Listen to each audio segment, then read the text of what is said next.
ఇక్కడ ఉన్నటువంటి శాసనసభ్యుడు కూడా మాట్లాడుతూ ఉండే ఏది లాస్ట్ టైం ఉన్నటువంటి వ్యక్తి నేను గౌరవ శాసనసభ్యుడు అని నేను మాట్లాడితే ఆయనకు ముట్టి తెలియదు, మూతి తెలియదు, మూర్ఖుడు, ఇలాంటి లాంగ్వేజ్ ఉంది. నేను కూడా మా వాళ్ళు చాలామంది ఉన్నారు మాట్లాడదని చెప్పిన ఆయనకు ఏజ్కు విలువ ఇస్తూ ఉన్నాం. ఆయన చేసినటువంటి కార్యక్రమాలు చాలా దుర్మార్గమైనటువంటి కార్యక్రమాలు. మనిషి చూడడానికి ముందు బాగానే వచ్చిండు, ఎందుకు మా కుటుంబ సభ్యులు ఎందుకు ఇచ్చాల్సి వచ్చింది? ఆయన ఫోన్ ట్యాపింగ్ ఎందుకు చేయించాల్సి వచ్చింది? నాకు ఫేక్ కాలేజీలు ఉన్నాయని మాట్లాడతారు. ఏం కాలేజీలు ఉన్నాయి? నీ ప్రభుత్వంలో ఉన్నా, నేను అదే ప్రభుత్వంలో ఉన్నప్పుడు ఇప్పుడు కూడా ఉన్నా, ఎంక్వైరీ చేసుకో, నేను రాను. అక్కడ ఏం ఫేక్ ఉందో చెప్పేస్తే క్లోజ్ చేయి, శిక్షకు నేను అనుభవించడానికి రెడీగా ఉన్నా. ఏం మాటలు అవి? ఎందుకు మాట్లాడుతున్నావు అంటే ఎగ్జాంపుల్ చెప్తున్నా, మాట్లాడుతున్నటువంటివి అన్నీ చెప్తారు. నేను చేసిన అంటున్నాను. మరి అన్నీ నువ్వే చేసినావు, ఇక్కడ అంతా బాగా చేసినామంటున్నావు, ఇక్కడ నేమో హాస్పిటల్ లేదు. మరి నువ్వు హాస్పిటల్ చేసి ఉంటే మళ్ళీ కట్టాల్సిన అవసరం ఏముంది? నువ్వు అంత గొప్పగా హాస్పిటల్ చేసినావు, శాంక్షన్ అయింది చెప్తున్నావు కదా. ఎస్, నేను ఒప్పుకుంటా. నేను కూడా నీతో పాటు ఎమ్మెల్సీగా ఉన్నా, నీకంటే పెద్ద పదవులు ఉన్నా, ఈరోజు చిన్న పదవులకు వచ్చిన ప్రోటోకాల్లో. అయినా కూడా నేను అడుగుతున్నా, నువ్వు ఆ రోజు చేసుంటే ఈరోజు శాంక్షన్ కోసానికి నేను చెప్పులు అరిగేంత వరకు తిరగాల్సిన పరిస్థితి ఎందుకు వచ్చింది? నీ కన్ఫ్యూజను. 50 పడగల హాస్పిటల్కు నువ్వు శాంక్షన్ చేయించావు, ఏది కట్టలేదే? కొబ్బరికాయలు కొట్టుకున్నావు. నేను మళ్ళీ మాట్లాడడం కాదు, ఈరోజు మాట్లాడాలనే ఉద్దేశం కూడా కాదు, కానీ నా మీద కావాలని మోసపూరితంగా మాట్లాడుతున్నావు కదా, అందుకోసం ఈరోజు నేను నోరు విప్పుతున్నా, మాట్లాడాను. నేను గౌరవిస్తున్నా. ఒక పెద్ద మనిషిగా 3 సార్లు ఎమ్మెల్యేగా చేసినావు, చైర్మన్గా చేసినావు, స్టేట్ చైర్మన్గా. ఎస్, నేను గౌరవిస్తాను. మనం ఎక్కడ ఏ దారికి తీసుకెళ్తున్నాం, ఏ లాంగ్వేజ్ నేర్పిస్తున్నాం, వచ్చే తరాలకు కానీ ఇప్పుడు ఉన్నటువంటి జనరేషన్ కానీ ఏ లాంగ్వేజ్ నేర్పిస్తున్నాం? చదువుకొని వచ్చి ఉంటే, నేను కూడా చదువుకొని వచ్చి ఉంటే, మీరు కూడా చదువుకొని వచ్చి ఉంటే మీరు ఏమి నేర్పిస్తున్నారు ఈరోజు? అంటే బూతులు నేర్పిస్తారా? ఇక్కడ? నేను అది మానేయండి, కొట్లాడదాం. ఏ విధంగా కొట్లాడదాం? ఒక మంచి పని కోసం కొట్లాడదాం, ఒక మంచి కోసం కలిసి వెళ్దాం. కావాలంటే ఏమైనా సజెస్ట్ చేయండి. ముఖ్యమంత్రి గారు మీకు కూడా తెలుసు అన్నారు కదా, వాస్తవం అందరికీ తెలిసినటువంటి వ్యక్తి, అందరిలో ఉండేటువంటి వ్యక్తి. ఖచ్చితంగా చేద్దాము, మీరు రండి, కలిసి రండి, సజెషన్స్ ఇవ్వండి. కానీ చేసిన దాన్ని చేయలేదని, చేయని దాన్ని కూడా మీరు చేసేసినామని చెప్పుకుంటా ఉన్నారు. ఇది నన్ను ఇబ్బందులు పెట్టాలని చెప్పేసి అనుకుంటే అది మీకే తెలుస్తుంది. ప్రజలు ఎప్పటికైనా మిమ్మల్ని చూస్తూనే ఉంటుంటారు. నన్ను మాట్లాడించేటువంటి పరిస్థితి తీసుకొచ్చినారు, అది మాట్లాడొద్దు అనుకున్నా. నేను మాట్లాడాలనే అవకాశం లేకుండానే నేను చూస్తున్నాను. కానీ మా కుటుంబ సభ్యులది నా దగ్గర చుట్టుముట్టున్నది తీసుకెళ్ళేసి నెంబర్స్ ఇచ్చేసి అందులో చెప్తావు ఏంటిది అని అంటే, ఏం చెప్పావు? నేను భార్యాభర్తలో లేకపోతే మా కుటుంబంలో ఏదో గొడవ ఉంటే తీసుకెళ్ళేసి 2 నెంబర్లు నేను ఇచ్చినని చెప్తావా? అంటే మీ సభ్యులదైతే ఇస్తావా? భార్యది లేకపోతే పిల్లలదే చూసుకునేటువంటి పరిస్థితి కాదు. అలాంటి దొంగ పని చేయొద్దు కదా. ఇది చేసింది తప్పు కదా. అందులో నా దాని మీద ఎందుకు ఇచ్చినావు? దానికి ఎక్స్ప్లెనేషన్ ఇచ్చుకో. ఆ ఎక్స్ప్లెనేషన్ ఇవ్వకుండా నా మీద ఏర్పడం ఎందుకు? నేను ఆ రోజు కూడా మాట్లాడొద్దన్నా. 4-5 మా కాంగ్రెస్కు సంబంధించినటువంటి లీడర్స్, సీనియర్ లీడర్స్, నువ్వు అలా ఉంటే ఆయన అలానే అనుకుంటాడు, ఎవరు ఆయన కుటుంబ సభ్యులది ఇచ్చిన కానీ మీది ఇవ్వలేదు అనుకుంటున్నారు అన్నారు. ఏమి ఈయన వెంకటేశ్వరరావు అనేటైనా ఆయన కుటుంబ సభ్యుడా? మా కులము అని చెప్పిండు వెంకటేశ్వరరావు వెలమ. మరి మీరు ఆయన ఎందుకైతాడు? మా కులము అని చెప్పినావు, మీ కులం అవుతాడా?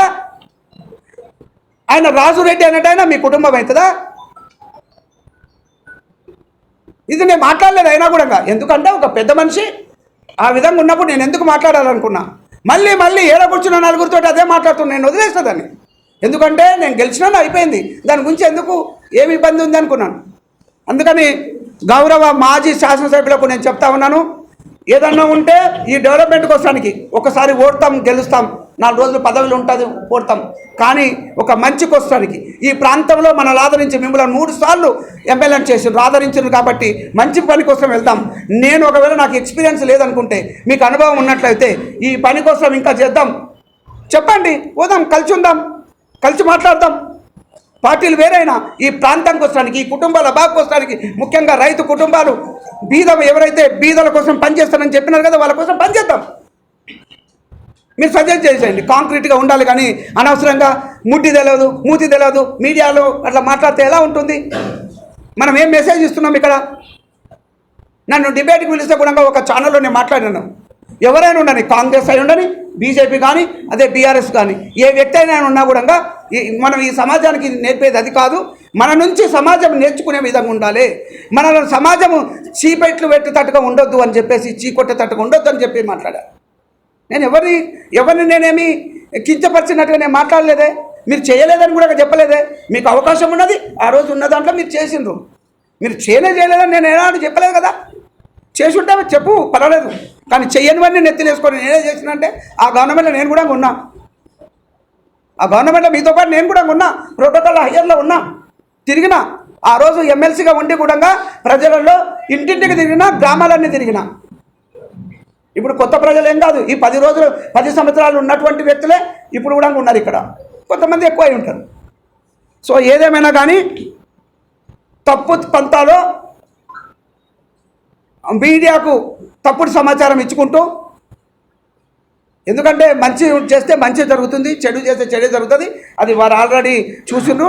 నేను ఇప్పుడు మాట్లాడేది కూడా మిమ్మల్ని ఇబ్బంది పెట్టాలనో, మిమ్మల్ని ఏదో తక్కువ చేసి మాట్లాడాలనే ఉద్దేశం కాదు.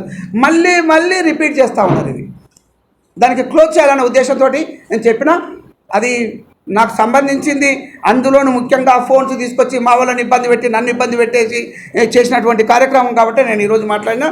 అయినా కూడా ఇంతకంటే ఎక్కువ మాట్లాడడం దాని గురించి మంచిది కాదనుకుంటున్నాను. ఎందుకంటే అది జరిగిపోయింది. నన్ను ఎలాగో గెలిపించిండ్రు.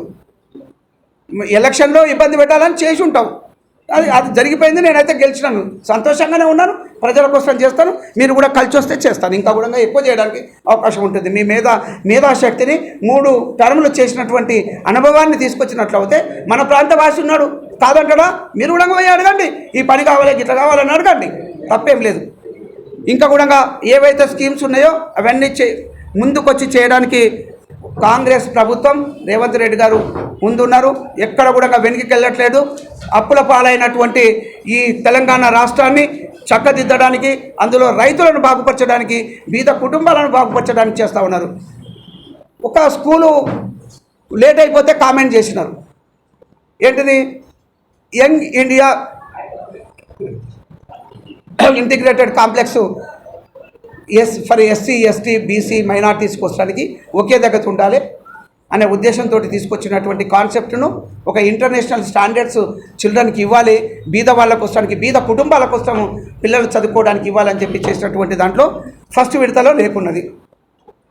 దానికి నారాయణ రెడ్డి అసమర్థత, ముఖ్యమంత్రి గారి అసమర్థత అక్కడ కాదు. అది ల్యాండ్, అక్కడ డంపింగ్ యార్డు, తర్వాత అదేదో శ్మశాన వాటిక, దానికి అన్ని పెట్టేస్తున్నారు. దాన్ని మార్చిపిచ్చేసి చేసుకోవాలి అనే ఉద్దేశంతో ఆగినాము. ల్యాండ్ చూపించాలి. మన దగ్గర ఎక్కడ లేదు. అంత బీద వాళ్ళ కోసానికి పంచి ఉండి ఉంటారు. మన కాన్స్టిట్యున్సీలో ల్యాండ్ వేకెంట్గా దొరుకుతలేదు ప్రభుత్వానికి, కానీ వేరే ఏ విధంగా లేదు. ఇక్కడ 25 ఎకరాలు ఇప్పుడు రేటు బాగా పెరిగిన తర్వాత 25 ఎకరాలు స్కూల్ కోసానికి, ఇంటిగ్రేటెడ్ కాంప్లెక్స్ కోసం కావాలి. ఏ రైతు వచ్చి ఇస్తాడు? ఎవరు ఇస్తారు? అంతగా కొనాలంటే కూడా ఇబ్బంది ఉంటుంది. కాబట్టి రోడ్డుకు దగ్గరగా, రెసిడెన్షియల్ కాబట్టి రోడ్డుకు దగ్గర చేయాలని చెప్పేసి ప్రపోజల్స్ తయారు చేసేసి తలకొండపల్లి మండలంలో మరి అక్కడ ఒక 48 కరెక్ట్గా వచ్చింది. 56 ఎకరాలు 55 ఎకరాలు ఉంది అక్కడ. దాంట్లో చేయడానికి అవకాశం ఉంది కాబట్టి దాన్ని ప్రపోజ్ చేసినాం. దానికి అనుగుణంగా జీవో కూడా పాస్ చేసినారు. అసలు అన్నీ చేసినామంటున్నారు కదా. నేను ఇంకొకటి కూడా అంటాను. అసలు ఎక్కడ పోయినా కూడా వాస్తవంగా ఈ కరెంటు లేకుండా మనం బ్రతకడం కష్టం. అట్లాంటి పరిస్థితి మనం వచ్చినాం. అంటే డిపెండ్ అవుతున్నాం. అది న్యాచురల్గా జరుగుతూ ఉన్నాయి. అది కావాలి. ఇక్కడ ఎక్కడ ఉన్న పోల్స్ మాకు హెచ్టీ లైన్ మీదంగా పోయింది సార్, ఎట్లా చేసి నా దగ్గర తిరుగుతూ ఉన్నారు. రైతులు కావచ్చు, అక్కడ ఉన్న గ్రామస్తులు కావచ్చు, ఇక్కడ ఉన్న ఈ లీడర్స్ కావచ్చు. మీరు ఏదైనా చెప్పేసి హెచ్టీ లైన్ తీయించాలి, ఈ పోల్లు తీయడానికి పోయింది, వైర్లు తీపించాలి అంటున్నారు. అసలు నేను అడుగుతా, ఇక్కడ ఇదే దాంట్లో మన కాలనీ ఇందిరానగర్ కాలనీలో 20-25 సంవత్సరాల నుంచి ఆ లైన్ తీయమని అడిగినారు. అసలు మేము దానికోసం ఏం ఖర్చు పెట్టలేదు. దానికోసం ఎక్కువ ఏం ఖర్చు పెట్టలేదు ప్రభుత్వం. నేను కూడా ఒప్పుకుంటాను. కానీ ఆ లైన్ తీసినాం. ఈరోజు మంచి ఎంచక్క హాయిగా ఆనందంగా ఉన్నారు. దానికి కరెంట్ షాక్ వచ్చి ఇండ్లలో కరెంట్ పోల్ ఉంది లోపల ఇంట్లో. దాన్ని కట్ చేసేసి తీపిచ్చేసి పక్కకెట్టినాం. ఇది మీడియాకి అందరికీ కళ్ళకుర్తులకు, ఇక్కడున్న ఇందిరానగర్లో కళ్ళకుర్తి తెలియదా? ఇది అబద్ధమా? మీరు పచ్చి అబద్ధం చెప్తున్నారు. మేము డెవలప్ చేసినామని. ప్రాణాలకు హాని ఉన్నా కూడా ఆ లైన్లు తీయించకుండా మీరు అట్లనే ఉన్నారు. అది నిజం కాదా? వాళ్ళు నేను కాలేజీలోకి వెళ్ళినప్పుడు ఉదయమే నన్ను రమ్మని చెప్పినారు. పోయినాం ఎక్కడికి, చాలా అంటే దాదాపుగా 7-8 గంటలప్పుడే రమ్మని చెప్తే వెళ్ళాము. అసలు ఆ రోజు చెప్తా ఉన్నారు, ఇన్ని సంవత్సరాల బాధ మాకు పోయింది, మాకు ఒక ప్రాణహాని ఉండేది, అది పోయింది అని చెప్పారు. మరి మీరు ఎందుకు చేసి ఉండలేదు? దానికి ఏం ఖర్చు కాలేదు, నేనేం చెప్పట్లేదు. కాంగ్రెస్ ప్రభుత్వం కోట్లాది రూపాయలు ఖర్చు పెట్టింది దానికోసం అని చెప్పట్లేదు. చేయాలనే చిత్తశుద్ధి కావాలి. ఆ బీద ప్రజలను ప్రాణహాని ఉంది, వాళ్ళని కాపాడుకోవాలనే చిత్తశుద్ధి మీకుంటే అలా చేసి ఉండరు. అట్లాంటివి ఎన్నో ఉన్నాయి. హజ్రాపూర్కి వెళ్తే ఇంకా కూడా లైన్ తీయమంటున్నారు. అలా హెచ్డి లైన్ ఉంది. నేను ఎమ్మెల్సీకి ఉన్నప్పుడు 10 సార్లు అడిగినారు, మరి శాసనసభ్యులు ఉన్నారు, ఎందుకు చేయలేకపోయినారు? ఎస్, ఇలాంటి బాధలు ఉన్నాయి. అందుకే ఎలక్ట్రిసిటీ డిపార్ట్మెంట్ వాళ్ళని అందరినీ పిలిచేసి, ఈ కాన్స్టిట్యున్సీకి సంబంధించి వాళ్ళందరినీ పిలిచేసేసి ఒక మీటింగ్ పెట్టి వాళ్ళతో రివ్యూ చేసి, ఎక్కడ ఏ ప్రాబ్లం ఉన్నా కాంగ్రెస్ ప్రభుత్వం చేయడానికి రెడీగా ఉంది. మన డిప్యూటీ సీఎం గారు, ఎలక్ట్రిసిటీకి సంబంధించినటువంటి మంత్రి గారు బట్టి విక్రమార్క గారు చేస్తామని చెప్పినారు. ఈ బాధలు పోవాలంటే మీరు తీసుకురామని చెప్పినారు. ప్రపోజల్స్ ఇచ్చినాము. ఇమీడియట్గా మరి ఉపశమనం కావచ్చు, అవన్నీ కొన్ని చేసి ఉన్నా కూడా మాకు ట్రాన్స్ఫరాలు కావాలి, పోల్స్ కావాలి, వైర్లు కావాలి, ఈ రైతుల కోసానికి ఉన్నటువంటిది ఇవన్నీ బాధలు ఉన్నాయి. దీనికోసానికి మేము ప్రపోజల్ ఇస్తే ఇమీడియట్గా జీవో కూడా ఇచ్చినారు. 2,11,00,000 రూపాయలు, 2,11,00,000 రూపాయలు మరి విడుదల చేయడం జరిగింది. అంటే జీవో ఇచ్చిండ్రు. దాంట్లో ఎక్కడెక్కడ పోయినా కూడా ఏ ట్రాన్స్ఫర్స్ అవసరం ఉన్నా కూడా ఇమీడియట్గా ఉపశమనం ఇది ఎక్కడున్నా కూడా, ఇప్పుడు నేను ఎమ్మెల్యేగా కావచ్చు, ఇక్కడ ఉన్నటువంటి అధికారులు కావచ్చు, వాళ్ళకందరికీ కూడా రిక్వైర్మెంట్ని బట్టి ఇవ్వడానికి అవకాశం ఉంటుంది. మీ ద్వారా, మీడియా ద్వారా మరి రైతులకు ఇంకా కూడా చెప్తున్నాను. ఎందుకంటే ఇక్కడ పూర్తి స్థాయిలో నీళ్లు రాలేదు, అందరికీ తెలిసినటువంటిది. కేఎల్ఐ ద్వారా కొంతనే వచ్చింది. మరి రైతులకు కొంత బోర్లు వేసుకోవడానికి అవకాశం వచ్చింది, అందులో నీళ్లు ఉన్నాయి. అయితే ఎక్కువ నీళ్లు లేవు కాబట్టి మామూలుగా ఉంది, ఎకానమీ అంటాం అన్నట్టు. మరి ఆ విధంగా చేసుకోవాలంటే ఏం కావాలి? స్ప్రింక్లర్స్ అటువంటివి కావాలి. ఇక్కడ ఈ ప్రాంతంలో స్ప్రింక్లర్స్ కావాల్సిందే. నేను అడుగుతున్నప్పుడు మాకు 100 ఇస్తే ఏమవుతుంది, 200 వస్తే ఏమవుతుంది అని చెప్పేసి హార్టికల్చర్ వీళ్ళతో నేను మాట్లాడినప్పుడు, మీకు ఎన్ని కావాలి? మాకు వేలు పడతాయి, రైతులు చాలామంది ఉన్నారు మా రైతాంగం అంటే. ఈరోజు ఆ 4 మండలాలకు కల్పించేసేసి 1000 యూనిట్లు ఇచ్చినారు. 1000 యూనిట్లు ఇచ్చినారు. ఇమీడియట్గా సబ్సిడీ తోటి వచ్చేది చిన్న అమౌంటే కావచ్చు, కానీ వాళ్ళకి కావాలి. ఒక అవకాశం వచ్చింది. 1000 యూనిట్లు, 1000 స్ప్రింక్లర్స్ యూనిట్స్ మనం లీడర్స్కి అందరు కూడా చెప్తున్నా, గ్రామాన్ని చెప్పి మీడియా ద్వారా కూడా ఇది చిన్న నోట్ పెట్టేసి మీరు చేయండి. ఎందుకంటే రైతులకు ఉపయోగపడుతుంది. అదేవిధంగా ఈ 2 మండలాలు, అదేవిధంగా చారగొండలో ఉన్నటువంటి 6 మండలాల కోసానికి 500 యూనిట్లు కావాలన్నా కూడా రెడీగా ఉన్నాయి, ఇప్పిస్తామని చెప్పేసి ప్రభుత్వం ద్వారా సబ్సిడీ ద్వారా మరి ఎన్ని యూనిట్లు అయినా ఏ రైతుకు అవసరం వచ్చినా. ఎందుకంటే చాలామంది ఒక్కసారికి వస్తే ఆంజనేయులు ఇక్కడ ఉన్నాడు, ఆ జీడిపల్లి నుంచి, సార్ ఉంది 100 వచ్చినాయి, మా ఆఫీసర్ ఇక్కడే ఉన్నారు చెప్పినారని చెప్పేసి లిస్ట్ తయారు చేయించుకున్నాడు. అది తయారైన తర్వాత ఆ రోజు ఎవరు అడిగిన వాళ్ళు కాదు. ఒకసారి స్టార్ట్ అయిపోయినాక నాకు కావాలి అని అడుగుతూ ఉన్నారు. అందరూ వ్యవసాయం చేస్తూ ఉన్నారు. నిజమే, తెలుసుకున్నాను. వీళ్ళకందరికీ కూడా ప్రభుత్వం సాయం చేయడానికి, మరి రైతులకు చేయడానికి ప్రభుత్వం రెడీగా ఉంది. కాబట్టి ఈ కాంగ్రెస్ పార్టీ ప్రెసిడెంట్స్ కావచ్చు, మరి బాధ్యత కలిగిన వాళ్ళు గ్రామాలలో ఎవరికి అవసరం ఉన్నా కూడా లిస్ట్ ఇచ్చినట్లయితే నాకు ఇవ్వండి, పిఏ ఉంటాడు, నాకు ఇవ్వండి, నేను ఇమీడియట్గా అవి రికమెండ్ చేసి ఇమీడియట్గా త్వరితగతిన చేస్తామని చెప్పేసి చేస్తున్నాను. ఇంకొక విషయం కూడా చెప్తాను మీకు ఇక్కడ. అసలు comparison between the previous government and present government ఏంటి? ప్రొక్యూర్ సెంటర్స్ ఉన్నాయి. నేను అందులో కూడా ఉన్నా. నేను అందులో కూడా ఎమ్మెల్యే గారితో పాటు కావచ్చు, మంత్రులతో పాటు నేను కూడా అది వేయి చేసినప్పుడు, ప్రొక్యూర్ సెంటర్స్ ఓపెన్ అవుతున్నప్పుడు ప్రతి ఈ పంటకు కూడా వెళ్ళినాం, చూశాను. ఈరోజు ఎక్కడైనా ప్రాబ్లం ఉందా? నేను ఎప్పుడు కూడా గందరగోళం ఉంటుంది, ఇబ్బంది ఉంటుందని చెప్పేసి ఆ రోజులలో చెప్తున్నటువంటి సందర్భం. కానీ నేను కూడా అనుకున్నాను, 2-3 సెంటర్స్ ఓపెన్ చేసిన తర్వాత ఏమో మళ్ళీ ఏమేమి బాధలు ఉంటాయో, రైతులకు మంచిగా చూస్తామా లేదా ఎక్కడ అని చెప్పేసి. 100% ఎక్కడ కూడా కల్వకుర్తిలో, ఎక్కడ రాష్ట్ర వ్యాప్తంగా కూడా ఎక్కడ లేదు, కల్వకుర్తి ప్రాంతాల్లో కూడా మరి 10ల సంఖ్యలలో ఉన్నాయి ప్రొక్యూరింగ్ సెంటర్స్. రంగారెడ్డి జిల్లాలో ఉన్నటువంటివి కావచ్చు, అదేవిధంగా ఇక్కడ నాగర్ కర్నూలు జిల్లాలో ఎక్కడ కూడా ప్రాబ్లం లేదు. మంచిగా నడుస్తున్నాయి, సజావుగా నడుస్తున్నాయి, తీసుకుంటున్నారు, ఏ సమస్య లేవు. ఎక్కడన్నా కక్కుర్తి పడి ఎవరైనా చేసినా కూడా అది మా దృష్టికి తీసుకురమ్మన్నాం. ఏవోళ్ళు అక్కడ ఉన్నారు, అదేవిధంగా ఆ చైర్మన్స్ కూడా అక్కడ ఉన్నారు, అదే సెక్రటరీస్ కూడా అక్కడ ఉన్నారు. వాళ్ళన్నీ కూడా చూస్తున్నారు. మంచిగా వస్తుంది. ఇంకా అంతకంటే ముఖ్యమైనది నేను ఒకటి ఈక్వేషన్ చెప్తాను ఇక్కడ, వేరే విధంగా అనుకోవద్దు, చాలా సింపుల్గా. అంటే రైతు ఆసరా ఏదైతే ఉందో రైతు బంధు ఎగ్గొట్టడానికి చెప్పినాం అనుకోకండి, అది వస్తుంది. కానీ ఒక్క విషయం మాత్రం చెప్తా, మా లీడర్స్ అందరు కలిసేసేసి రైతులు మాట్లాడినటువంటిది రైతు భరోసా ఒక విషయం వినాల్సి ఉంటుంది. 500 రూపాయలు పర్ క్వింటాల్ వరి ప్రొక్యూర్ చేసినప్పుడు, వడ్లు ప్రొక్యూర్ చేసినప్పుడు ప్రతి క్వింటాల్కు 500 రూపాయలు బోనస్ ఇస్తుంది. అది కూడా 24 గంటలు లేదు 48 గంటలలో రైతు అకౌంట్లో పడుతుంది. ఇది వాస్తవము. రైతులు నాకు ఫోన్ చేసి చెప్పిర్రు, ఎప్పుడు ఏదో విధంగా ఇబ్బంది అయ్యేది, ఈ కాంగ్రెస్ గవర్నమెంట్ ఇస్తుందా లేదా అని మేము అపోహపడ్డాము. నిజంగా మీకు అందరికీ ధన్యవాదాలు. రేవంత్ రెడ్డి గారికి మీరు చెప్పండి, ఇట్లనే చెప్పిండు ఆయన, చెప్పిన మాట చెప్తున్నా నేను, ఆయన వర్డ్స్ చెప్తున్నా.